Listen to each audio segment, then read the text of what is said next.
I know most of you already, but I'm Debbie's husband, Tom, and I'm the MC for tonight's activities. This is the official kickoff for the election of our next representative of the 41st District in Michigan, DeBacker. We got a couple guest speakers who are going to say a few words before Debbie comes up, and I'm going to introduce the first one. State Representative Tom McMillan, who is here somewhere. Tom is the representative. He's in his second term. He was elected in 2007 to the 45th district in Michigan, which is the immediate district to the north of Troy. Prior to that, Tom was Oakland County Commissioner. He's a businessman, a fellow CPA, was the mayor of Auburn Hills, and Auburn Hills council person for a number of years. Tom? Thank you. It's all yours. Thank you very much. It's a real honor to be able to be here at the kickoff for a good friend of mine, Debbie DeBacker. I've known Debbie for almost 20 years now, and we've gone together with other conservative leaders, and when we've had to stand up to the establishment, there's been some battles that we've fought for principle. And Debbie's been right there as a very principled leader, willing to go out there, recruit people, educate them, organize them.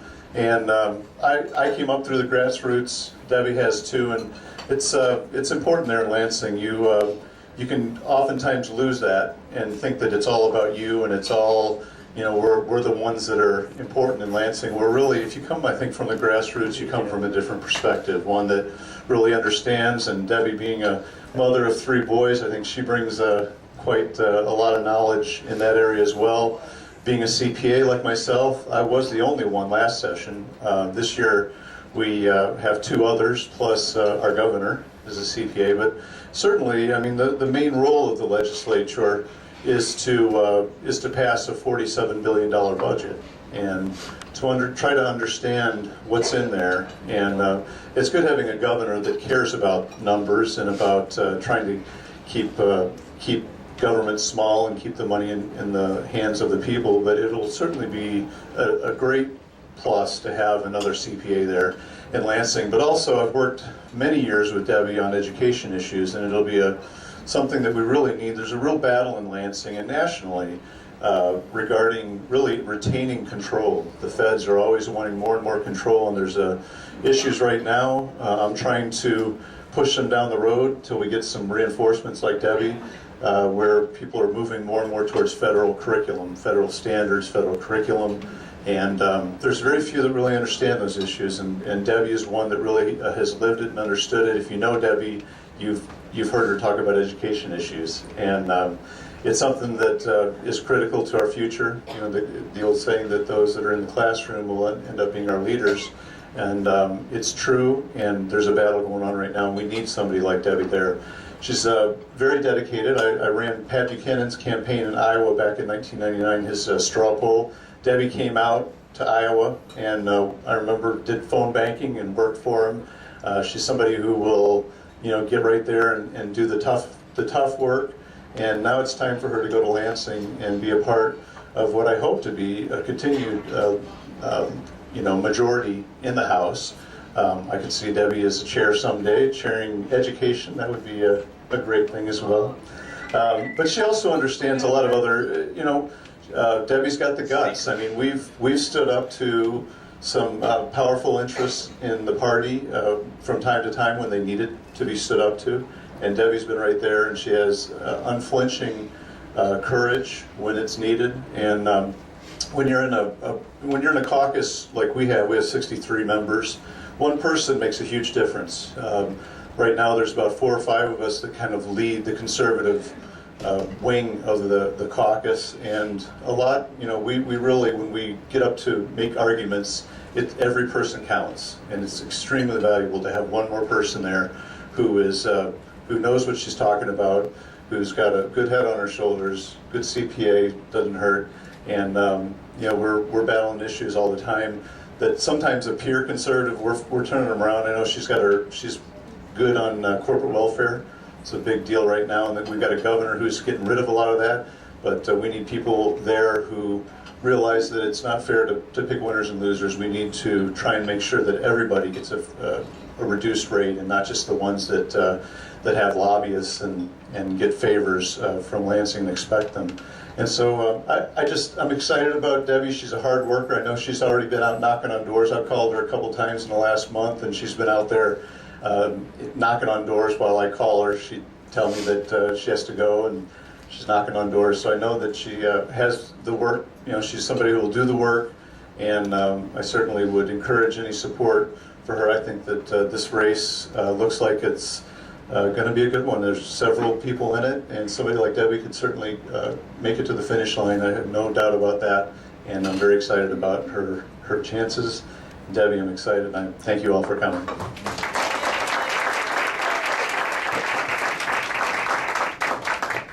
Thank you, Tom. I'd like to introduce Andrew Rocky Richkowski. Rocky was the 9th District's congressional candidate in 2010. He's a business owner. He's a lawyer. Won't hold that against you? No, okay, well, play that down. But this is Lieutenant Colonel Rocky. 2 tours of duty overseas, fighting the war on terror, Bronze Star winner.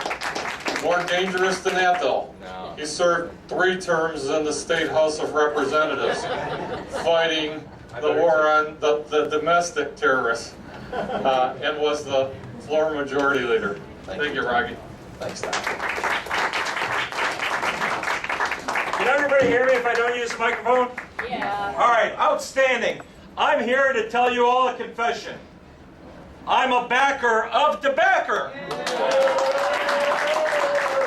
And are you a backer of DeBacker? Yeah. Let me tell you quickly why I'm a backer of DeBacker. Not only is she strong on conservative and social conservative issues, but she's somebody that does her homework. That's right. This lady, when I was the majority floor leader, which is the number 2 person in the House of Representatives, she would call me when we were voting on the House floor. She forgets this, but she would call me. That was in the days where we didn't have thin cell phones, but like bricks. And I had this brick laying on my table, on my desk. And the desk is right in front of the big rostrum, right in front of the front where the speaker stands. And she would call that brick, and that brick would vibrate, and the whole table would vibrate. And I would pick it up, and she'd say, now Rocky, you know this bill has this and this and this in it. Now you know this is not good. And I'm like, boy, that's not the way I viewed it. And it made us take a different perspective. This woman is not just a woman. She is an activist. She is an activist. And like Tom mentioned, we all know Debbie. Well, now it's our obligation, every single one sitting here, to make sure that all of our neighbors get to know Debbie. Because if we know Debbie and we keep it just to ourselves, guess what? We continue to have Debbie as an activist. But if we want her to be an activist and not a chairman of a committee, but the Speaker of the House one day, we need to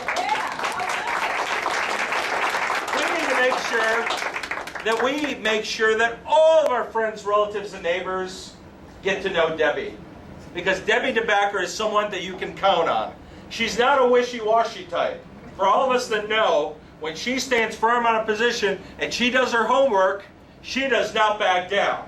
She will take it to a fight. But now, if she knows that her position's changed because of something she's learned, she's strong enough to teach others and explain that position. Now that is what I call a leader. And as we've all may have learned through the Bible or through life, it's the best to have a selfless servant. A person that is more concerned with where our country is going than the next political position. And that's who I view Debbie DeBacker to be. And that's why I'm a backer of DeBacker. Are you a backer of DeBacker? Yeah. So before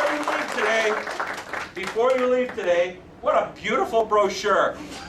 Well, first when I walked in, I saw the pink and blue, black balloons. I was wondering if someone was turning 50, but that's beside the point.